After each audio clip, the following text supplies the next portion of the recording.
এই যে এগুলো আগেরবারও 5টা পেয়েছিলাম, এবারও 5টাই পেয়েছি। আগেরবার বলেছিল 6টা, তো সেক্ষেত্রে 5টা দিয়েছি। এটা হচ্ছে সব থেকে বড়, এটা আমাদের লাগবে না কারণ ট্রলিতে জায়গা হবে না। এবারে দেখি এই 4টের মধ্যে 2টো মাপ রয়েছে, কোনটা ছোট।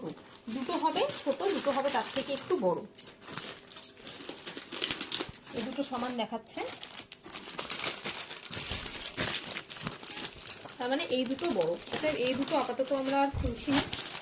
এই 2টোর মধ্যে একটাতে আমরা নেব, এই এটাতে। ব্যাস এটা হয়ে গেছে। এই যে আর হাওয়া বের হচ্ছে না, মানে এর মধ্যে আর হাওয়া নেই।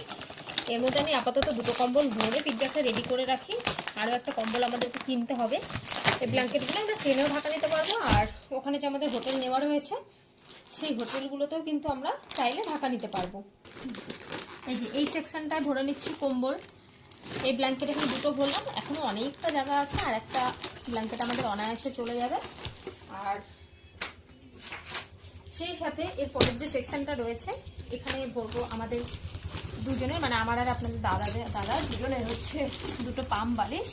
আর মেয়ে একদম এই পাম বালিশে শুতে পারে না, ওর জন্য এই বালিশটা আমি সবখানে নিয়ে যাই, সেটাই এখানে ভরে নিলাম। বাস পিকব্যাগে আর বিশেষ কিছু যাবে না, ওই একটু মেকআপ কিট আর সেই সাথে ওষুধপত্র যা নেব সেগুলো যাবে। সেগুলো অনায়াসে জায়গা হয়ে যাবে, কারণ এখনো এই সেকশন টোটাল ফাঁকা রইলো যেখানে মেকআপ যাবে।